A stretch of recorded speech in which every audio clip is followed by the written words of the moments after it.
Sure, Professor. But yeah, okay. First, I would like to welcome everyone. So welcome again to our Voluntary Carbon Market and its Climate Change Mitigation Potential Masterclass Series. And today marks our fifth session. And today's session is very interesting since we're going to talk about use of carbon credits. So for those who are new or who just joined the sessions, I would like to let you know that this masterclass is organized by the Mediterranean Youth Task Force in collaboration with the Youth Skills Hub of the Education Track of the World Food Forum. And our speakers today is Professor Davide Pettenella. He's from Forest Policy and Economics, TESAF Department, University of Padova, Italy. And I myself, your moderator. And my name is Satyarat. I'm master's student of Mediterranean Forestry and Natural Resource Management. And also I serve as the communications coordinator of the Mediterranean Youth Task Force. And for those who are new about MYTF and wondering who we are and what we're doing, we are the youth branch of Silva Mediterranean Secretariat, and we're under the umbrella of FAO. And we are young people, normally age up to 35 years old. And mostly we are students, young professionals, and researchers focusing in the Mediterranean region, but not necessarily originated from the Mediterranean region. I'm myself from Indonesia, but I study in the Mediterranean countries, for instance. And MYTF objective is to participate, organize, and promote knowledge sharing and capacity building activities in the area of the Silva Mediterranean Secretariat. And we're also promoting spaces for exchange and dialogue. And also we're proposing, leading, and adhering to innovative actions in the forest sector. And our members and volunteers are coming from 32 countries, and it's still in our first year. And we hope in our second year, which is this year, we hope to receive more volunteers and members. Who knows, maybe it will be one of you. So for those who are wondering about our activities and would like to know about our updates, please scan the QR code and go to our social media channels. And if you have a specific questions to address to us, please kindly reach out us through our email. You can take a screenshot if you want. And yeah, so today, our topic is use of carbon credits. Before we begin the sessions, I would like also to invite everyone to scan the QR code and go to our webpage. There you will find all the important information related to the details about the event, and if you are eligible to obtain the certificate or not, and also get to know more about the agenda, about our activities, and all recordings are published there on our webpage. So please do kindly visit our webpage by scanning the QR codes. And also, before we begin the session, I would like to tell you, if you have any questions, please use the Q&A box. And you can use the chat box to introduce yourself or to mingle with other participants. But for questions, please do kindly post it on the Q&A box. And we will discuss it in the Q&A session and the discussion session. And also about the attendance list, do not worry if you missed it or if you can't fill it. We will keep posting it in the chat, so you can access the link again and you can fill it up again. And also, we're tracking your data through the Zoom, so do not worry about that. And I would like to welcome Professor Davide Pettenella, and I would like to acknowledge him and his willingness to be our speaker and to share his expertise. And Professor, we are so excited to hear from you directly about the use of carbon credits and how it works. And thank you so much for your willingness to share with us. And I will share end my share screen so that you can start to share your screen. And just a quick reminder, your time is 20 minutes, and then we will have a discussion session and we will lead it together. So without further ado, the floor is yours. Thanks. Thanks a lot, Satya. Thanks to all colleagues and friends in Silva Mediterranean and your other organization. I'm very pleased to be here to discuss the topic, the crucial topic of the carbon forest market. I want to say that I put on the chat a copy of the slides that I'm using. And as you will see, the number of slides that you will find in the chat is much, much higher than the chat that I will use during my 20 minutes presentation. That is for giving you more food for question and discussion. Let's share the presentation.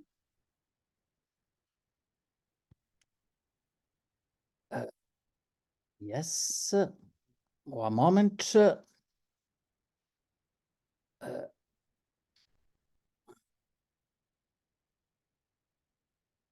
I'll try to move. Oh gosh. Okay. So sorry, one moment, sorry.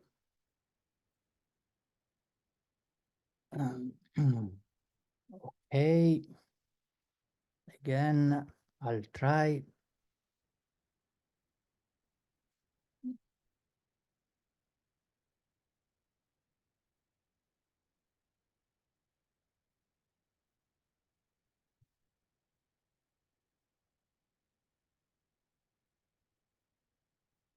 Perfect. It's okay also for you? Perfect. Can you? Thanks a lot. So I have been asked to discuss with you 3 points. The first one is related to the scenario of carbon credits post 2020. The second one is connected with the description of different mitigation claims. And the third one is a short presentation of some of the most relevant guidelines and standards for the initiative connected with the use of forest resources for generating carbon credits. Let's start with the first point, where I will mention the problem of the contribution towards host country that are involved in generating carbon credits that can be used by other countries under the process of reaching the targets as defined, targets in reducing emission as defined by the Paris Agreement. And I will treat also the relevant point of the reduction of emission through the use of carbon credits for that those type of emission that are called hard to abate, very difficult emission to be reduced with other means. So let's start with the first point, the contribution towards host country national determined contribution. You probably know that after the Paris Agreement, thanks to the Paris Agreement, countries have defined their own national determined contribution. To reach this amount of reduction, they are invited to reduce emission in their own territory, but there is also the option to reduce emission buying or using the credits generated in other countries. This is a mechanism that is creating a process of international cooperation that should be based on obtaining the reduction in the most cost-efficient way. Here, how the system is working. Let's look at the country B that we call the acquiring country. It's a country that has a certain level of emission that is organizing its economy in order to reduce the emission of a certain amount, but is not able to reach its target as defined by the Paris Agreement. So it's is transferring some of the credits produced by a country that we call the country A transferring country, that will be able not only to reach its own objectives of reducing emission, but also to offer, to supply part of its emission to other countries. We organize in such a way a mechanism that is called international transfer of mitigation outcomes. This transfer that is still to be clearly defined in terms of implementation rules, the famous Article 6 of the Paris Agreement. This country in some way is already working, and is working on the basis of some rules.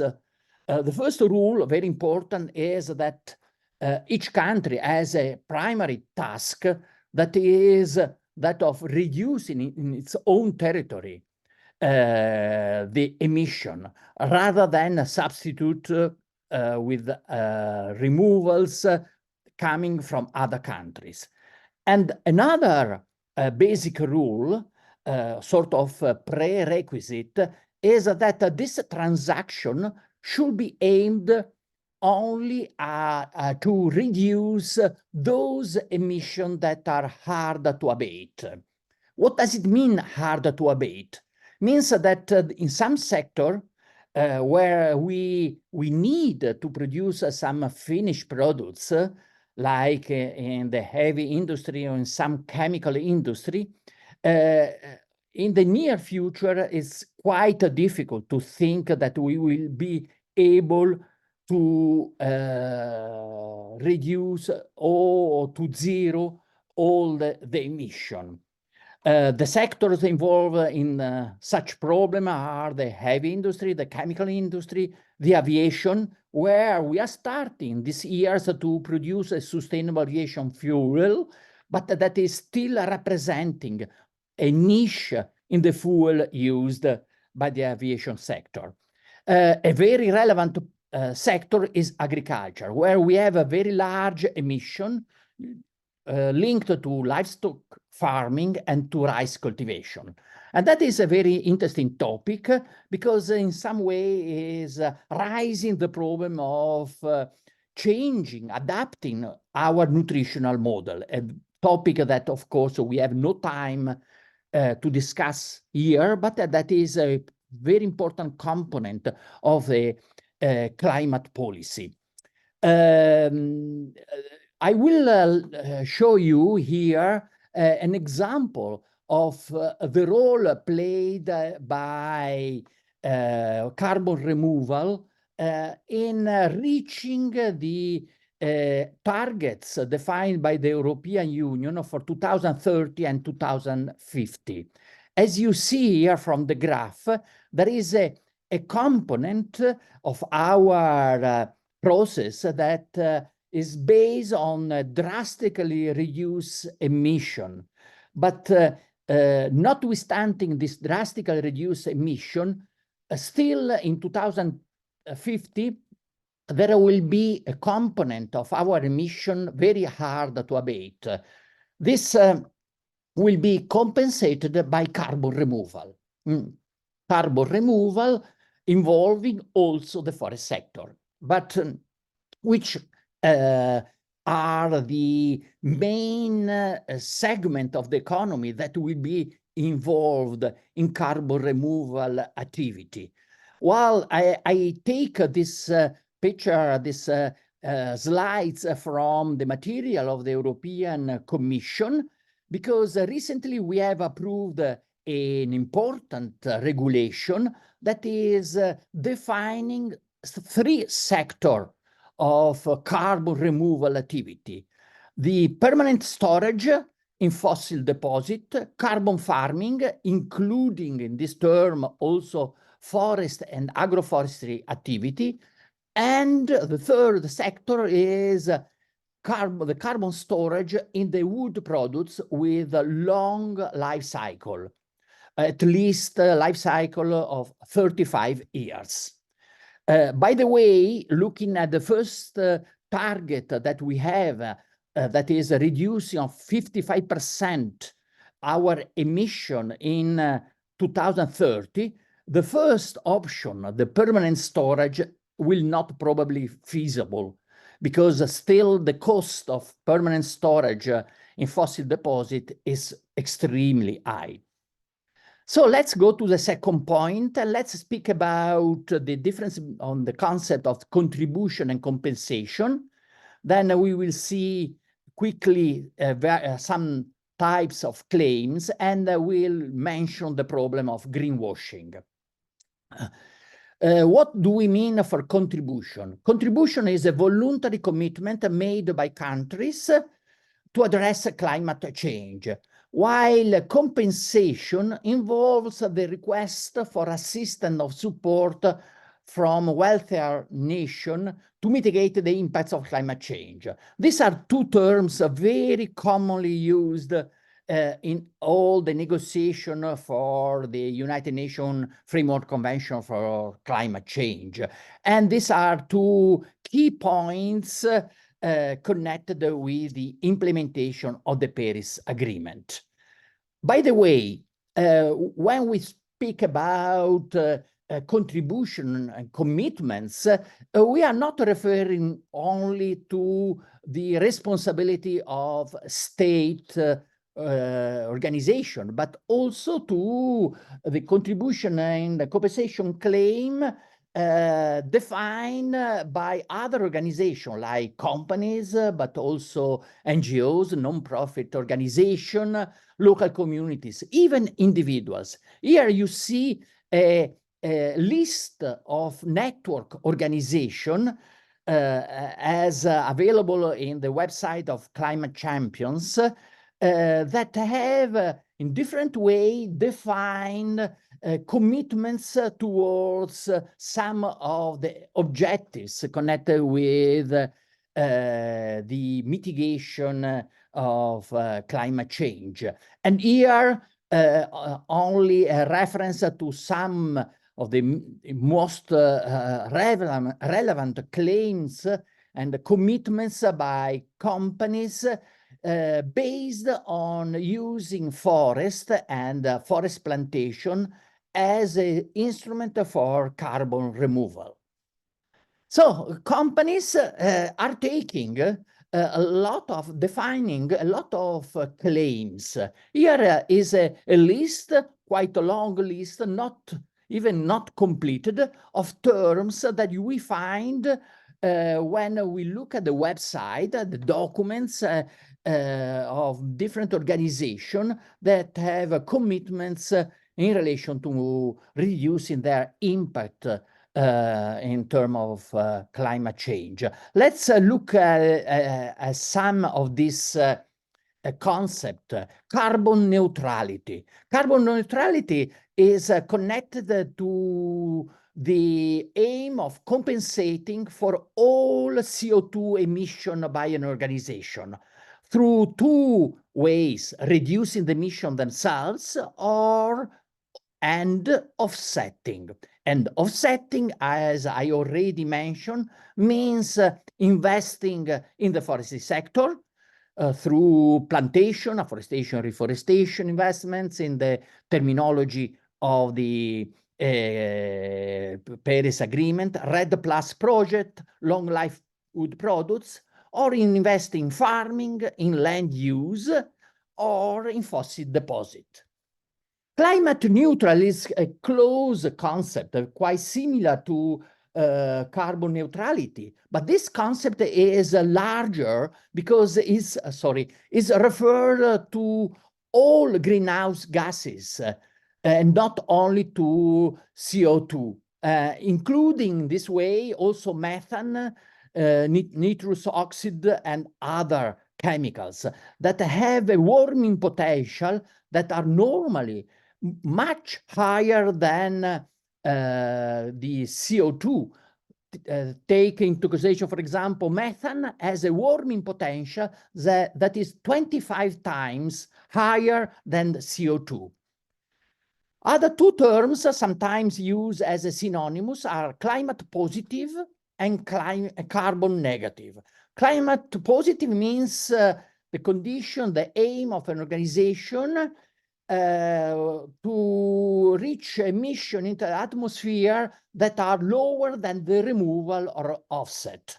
So in such a way, the organization will have a net positive impact on greenhouse gases in the atmosphere, will get a net gain. Carbon negative is the case of an organization activity with a net removal of CO2 from the atmosphere. Finally, I want to mention also this broader concept that is nature positive. Nature positive is a recent concept that has been in some way the logical consequence of a stepwise approach. It happens several times when we are dealing with the process of improving environmental performance, that we start with simple objectives and step by step we enlarge them. Like in the case of RED, that were improved with the concept of RED, including also deforestation and not only forest degradation, and then RED plus. The same happens for emission. We start with looking at one factor, CO2, we enlarge to all greenhouse gases, and now companies, organizations are committed to improve a lot of environmental factors, included biodiversity. Nature positive is this case, in which the commitment is enlarged also to involve the biodiversity aspect of environmental protection. But the enlargement can be also in terms of time horizon or scales. Here, the Nature Positive initiative, as presented by the group of organizations that you see on the top right of the slide, an initiative involving on a voluntary basis a lot of private and public organizations with the aim of reversing the nature loss with significant benefit to society, not only related to carbon removal. And the third point is related to greenwashing. This is a very large problem, issue. And I will start with a bit funny question. Do you know which is the first carbon neutral state in the world? Apparently, it was the Vatican. That was because in East Europe, we had an investor that declared that he was removing all the emission as calculated in 1 year for the Vatican state. You know, the problem is that it's not clear really which type of target or boundary was considering. The emission of the Vatican state, the emission of the Vatican community, the supply of goods and services to the Vatican, the tourist and pilgrim visiting the Vatican. So I think this example is telling you how complex is to make this declaration, adopting a clear pre-condition connected with what we called additionality, permanency, leakage, co-benefit, avoiding double counting, making clear which are the boundaries of the a compensation activity that we are planning. This is why we have a frequent case of incorrect practices, so-called carbon cowboys operating in the market, and associated green and social washing activity. Probably some of you have read about this paper by The Guardian of last year, at the end of last year, denouncing that some very large carbon offset investments in the global south were made not considering in a proper way the concept of additionality. And most of the carbon sequestered through the project that have been considered in the paper were hot air, were not really additional removal by forest resources. And the similar, more recent case is that one of the largest world forest project in Zimbabwe, the Kariba project, that also was generating a lot of credits that were considered even by the certification body that is Verra, that was certifying the generation of these credits, not really properly manage carbon forest investment. And finally, a few words about the guidance initiatives, the regulation that we have in the market for defining good practice when we are generating and selling carbon credits. For instruments that are quite different, because the first two are voluntary tools available to all private and even public organizations that want to be involved in the sector, while the last two are regulative instruments defined by the European Union in the last months. Here, the Science Based Target Initiative website. As you see, this is an initiative by very relevant, important organizations working in partnership, aimed to define a mitigation strategy based on 5 steps. First of all, an organization should be committed to reduce emission. Then, as a second step, I should develop a program, a plan for reaching their reduction target, submit a proposal to SBTi, communicate the impacts of this proposal, and disclosure as a last step, the report company-wide emission commitments.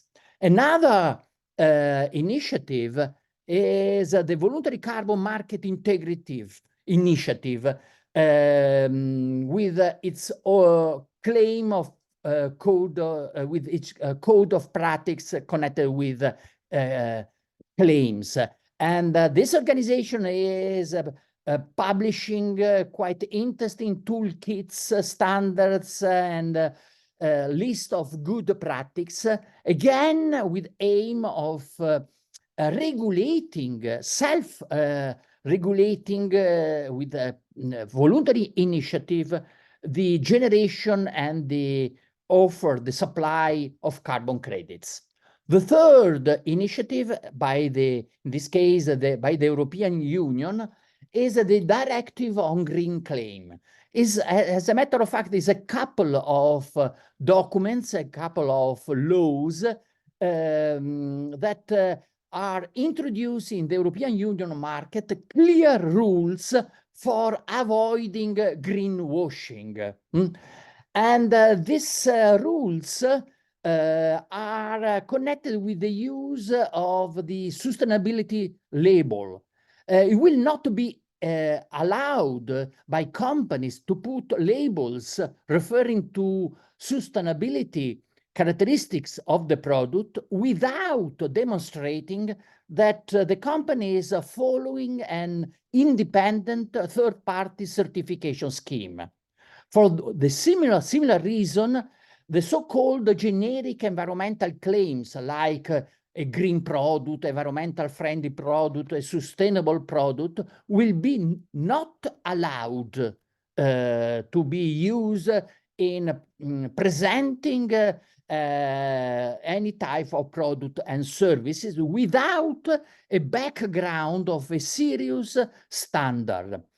And finally, in order again to avoid greenwashing, environmental claims will be not possible to make environmental claims refer to the entire product or business or a full organization when these claims are referred only to one of the set of products of that company. Finally, the criteria, the standards defined for carbon removal activities. Here we have a landmark regulation approved last week by the European Union, the Carbon Removal Certification Regulation, that is based on defining a set of criteria that have been called quality, where the word quality refers to the need of exact quantifying the emission, respect the criteria of additionality, respect the criteria of long-term and so permanence, and finally, respect the need of creating also co-benefit, sustainability. And the quality standards will be minimum standards that organizations that wanted to sell carbon credits will have to respect. And the European Commission is going now through a special committee to define so-called tailored certification methodologies for the three techniques, the three instruments that are the fossil deposit, carbon farming, and storage of carbon in the wood products. Not everything is clear. The process is just starting. There are some problems of independence for the member states that are, in some cases in the European Union, already involved in alternative system of certification and generation of carbon credits, but we are in an important, interesting process. And to finish, let me remind you that all these examples that I was giving you are in some way fully consistent with the Article 118, 119 of the Paris Agreement, in which I stress the need of a strong cooperation between public institutions and private actors, also in organizing the voluntary carbon market. So we know the direction, we know the risk, we know that we have to cooperate, and still there is quite a long way to go. Thanks a lot for your attention, and I'm available for questions and also comments and remarks from your side. Yeah, thank you so much, Professor. Wow, like I was really thrilled by your presentations, and I'm sure everyone also does. So yeah, so far we already have some questions. We have 8 questions here. So we can again invite everyone, if you have questions, please do feel free to drop your questions in the Q&A box. Remember, Q&A box. And we're gonna pick up your questions randomly, and then professors will answer your questions.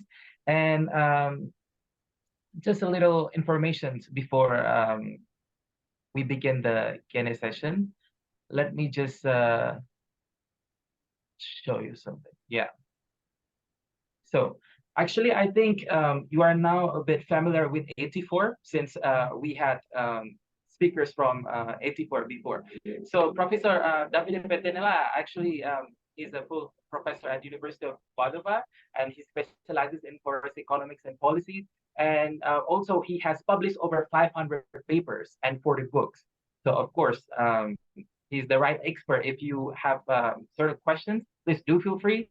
And Professor Davide also has involvement in academia and industry, includes founding 84 and leading the cluster Nazionale Italia Forestaleño. And his expertise is recognized with 2 honoris causa degrees and leadership positions in various forestry organizations. So it's very interesting. And that's why I told you since the beginning, this session will be really interesting.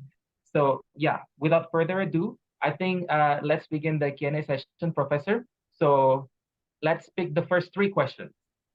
Yeah. So well, the second and the third question are very easy in the sense okay. that I can answer to the second question saying that education is of fundamental importance, by sure, but has no impacts in credit generation, direct impacts. For the third question, 1 CO2 tons is equivalent with 1 credit. 1 credit. The problem is when we are dealing with other greenhouse gases that have, as I mentioned, higher warming potential. And we have a conversion table. So we know, for example, that, as I mentioned, 1 ton of methane is equivalent to 25 tons of CO2. So when you reduce the emission of 1 ton of methane, practically you reduce, you generate 25 tons or credits of CO2. The first question, it's quite complex because by sure there are some links between RED 2 and RED 3 for the non-European Union citizens. I have to say that this regulation, this directive, they are regulating the production of renewable energy. And of course, they are regulating also the use of, for example, of biomass, agriculture and forest biomass in producing renewable energy. They will have a direct impact in credit generation. But by sure, the production of energy, thermal energy, but also power, have some effects when it's done with renewable energy because it's reducing the use of fossil energy. So in some way, it's reducing the increase of CO2 concentration in the atmosphere. It has to be said that, of course, when you are cutting trees and when you are dealing with the logistic of the transport of trees, wood, like farm biomass, to a power generation plant, you are sometimes also consuming energy. But this is another topic that I don't want to go in detail because this could be another course, online course to be organized by you. Yeah. Okay. And also, Professor, since we have time, we got more questions, more and more. So I think we have another very interesting question. It's about why do developed nations often carry out carbon credits generating projects in developing countries? Other than financial reasons, are there any other arguments? So this was the questions from Bhubaneswar. Sorry, where is the question? Can you tell me the number? It's the second. Now it's the second. Now is the second. Why Yeah. do developing nations?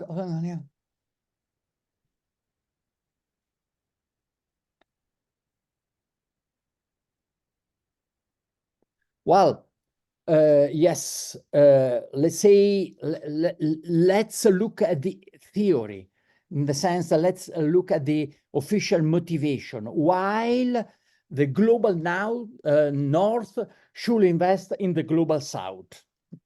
The reasons are connected with improving the transfer of technology, modern technology, in the global south. Another reason is to transfer financial resources in order to protect the environment, like, for example, avoiding deforestation, of making plantation in the global south, that to be done in a most efficient way. It's very expensive sometimes to plant trees in Europe, to find land available. The opportunity cost in the use of this land are very, very high.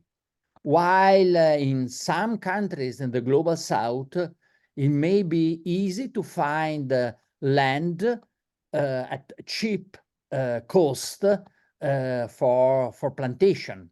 And plantation can also help the local population, the indigenous people living in the area, to reduce the climate stress of the site, to store water, to improve biodiversity. Of course, it depends on how the investments are done and how local people are really involved in the business, and also how the benefits deriving from this investment are shared among the investors and all the other stakeholders. I try to answer this difficult question anyway. Huh? I think you did it pretty good. Yeah. So next, Professor, we have some questions as well and some anonymous. So I think now let's start from the first. I think it's related to the previous questions that you already answered. It's from Sakalia. How can I calculate the carbon capture by wood industry byproduct H bark when used as a substrate in agriculture? It's question number one. It's it's an interesting case because it apparently seems a forest investment. As a matter of fact, in the language and in the approach that we are using in define different sector, if I use biomass in agriculture, we are speaking about carbon farming. You may use different type of biomass to enrich the soil. And here the problem is the measuring of the impact of such investments and the problem of permanency. For how many years I should maintain this enriched soil in order to be honestly able to say that I have a sound long-term impact on carbon storage. There are no fixed rules, but the European Union last week decided that in carbon farming, a minimum permanence is that one of 5 years. But here, of course, it's a complex topic, because think to a case of a conventional farm that is deciding to convert its activity to organic agriculture. It will be allowed to produce and to sell credits in relation to the carbon sequestration activity, for example, in the soil. But if after 5 years, this farm will be sold, will be converted back to conventional farming, all the positive impact accumulated in 5 years will be lost. So for some standards 5 years seems a too limited period. And they are asking for having a higher level of permanency. The compromise that has been made last week by the European Union is, as I told you, 5 years.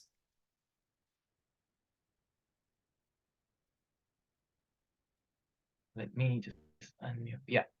So it's answered. And next, I think this also related to the RADD project. So would it not if companies and countries develop projects at the national level instead of focusing on other countries? What do you think, Professor? I can't develop project at the national level instead of I think problem should be as a priority principle solved in each country through all the investments and the activity of related to the organization of the industrial sector, of the transport system, or land use management. Of course, it's extremely difficult to define general rules that may be valid for all countries, because population density, the level of development, the land availability is totally different. Last week, I was confronted as an Italian with some colleagues from Canada. Canada has half the population of Italy and much more than 10 times the forest land cover than Italy. So you understand that it's not possible to define a fixed obligation to invest in one country instead of investing abroad that may be valid for all countries in the world, with so different social and economic organization of the countries. I think that whenever possible, all emission should be reduced inside the country. When there are also potential for not only generating credit, but helping and supporting countries in the global south, well, why not, under the idea of international cooperation, to invest in these countries? Here, what is important is to be transparent, to communicate in a clear way what a country is committed to do, and communicate also the impacts of its activity. And in such a way is the role of civil society, that one of checking the consistency of the commitments and the real investments, with the mechanism of naming and shaming when investments are done not following reasonable and ethical based criteria. Yeah. So transparent communication, impact of the project, and the commitments are the key to answer these questions. So thank you so much, Professor. So since we have very limited time, so we still have 5 more minutes for Q&A. So I think let's pick 2 more questions, Professor. So yeah, let's take the other one. So are there best practices concerning carbon trading that private entities can implement that you know of, from Isaac? Well, the question here is connected with trading with specificity. Of course, the first responsibility of a broker or of a trader is that to seriously control the origin of the credit itself. Checking if the natural resources are managed in a proper way, if the rights of the local population are respected. We have a lot of standards here available. Standards connected with the forest management, sustainable forest management, like FSC, standards connected with the fair trade, standard connected with the respect of the rights of the local population. So standards may help, especially standards that are seriously audited, controlled. And so for a trader or a broker, the first duty is to check the quality of the origin of the credit. I should say that a second duty is that one of sharing in an equitable way the benefit of this business activity. Is not acceptable that the land manager, the landowner, is receiving less than 10% of the final price of the credit, and that most of the revenue generating from the sales of the credit goes in the hands of the intermediaries. But that is what has been seen in many transactions in the past. Unfair distribution of the revenues along the value chain of the credit. Yeah, thank you, Professor. And here, let's pick the last question. So we're so sorry again. We're so sorry. We know we receive a lot of questions and we wish to answer all of your questions. But unfortunately, we now have a slot for one more question. So yeah, so there's a question from Oh Say No. So it's a bit down there. Yeah, so the question is using forest plantation as carbon removal, is there a preference between using indigenous species versus using exotic species? By sure, generally speaking, there is a preference towards indigenous species, adapted indigenous species, considering also the problem of climate change.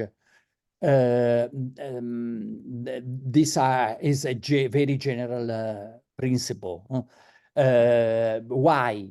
Because now always when we are speaking about carbon sequestration through forest activity, we are also mentioning the co-benefits. We are even now speaking not only of carbon credits, but of sustainability credits, biodiversity credits, nature-based or water regulation credits, to stress always the importance of these co-benefits. The world is becoming quite complex, and instead of making simplification sometimes due to the fact that our world is complex, the concept itself of environmental protection is a multi-phased concept. So also credits are now receiving different type of attributes. But a general principle is that of avoiding a sort of specialized use of land resources, especially when you have indigenous people, local communities living on these resources, expecting a multiple use of these resources, aiming to take advantage of all products and services that these resources may generate. This means, in other terms, avoiding specialized plantation with exotic trees. That is a general tendency. Of course, in some very rare case, you may find bare land, no people, availability of land at low prices. Well, in that case, if the use of exotic species not creating any problem of invasion, any impacts, negative impacts on the water cycle, okay, let's go on also with specialized monoculture with adapted exotic species. But that is quite rare. Okay, thank you so much, Professor. So now I will share my screen because I would like to share some important information. Yeah. So that's it. So that's our session today. And thank you so much, Professor Davide. So the next master class, so we're going to talk about how does the VCM support nature-based climate solution projects. And we will more understanding nature-based climate solutions and also synergies and challenges in NCS projects. And the next master class, we will have Victor Banozi Brito. He's the carbon officer of Hummingbirds. And it will be our 6th session. And also, kindly you can register. And if you have the existing link, kindly use that as well. And I would like to tell you about the certificate since I think we already mentioned detailedly on our website. But again, I would like to tell you that to receive the certificate, at least you must attend 25 minutes of the overall session. So this is mandatory. And for those who just joined, so again, if you're confused, please refer to our webpage to understand more. And with this, I would like to invite all of you who are eligible. So earlier, we always share about MYTF. So tomorrow, we will have general meeting. So it's very interesting since we're going to talk about our missions, our work, and our projects. So if you are interested about MYTF, and if maybe you are curious and you wonder like how we work, and maybe if you want to be part of us, this is an open invitation for you to join us tomorrow at 5 CET. But there are 2 more information I would like to share. First, if you are young people aged up to 35, then you are qualified. And second, you must reside in the Mediterranean countries, or you work or you study in the Mediterranean region or focus in the Mediterranean forest sector. For example, me. I mentioned earlier that I'm from Indonesia, but I study in the University of Padova and then in Porto, and I study in Mediterranean forestry and natural resource management. So if you're also like me, or if you work in the Mediterranean countries, then you are eligible. So please go to our social media or kindly scan this QR code and join us tomorrow. So you will hear from us. And if you are excited and if you want to be part of us, then we are very welcome. You can sign up as a member and then you can be part of us. So yeah, that's it for tomorrow. So thank you so much for your participation.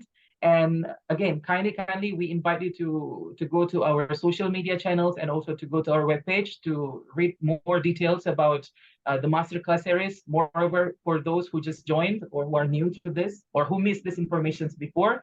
And special thank you to Professor Davide Pettenella. Thank you so much for your time and for your insightful presentations. That's really fruitful. And also thank you so much to Silva Mediterranean Secretariat and also MYTF community and also all participants. We really wish you all the best for your study, career, and whatever you do. And we look forward to see you on the next session. And hopefully we will see you tomorrow for our general meeting. So thank you so much and see you another time. Bye.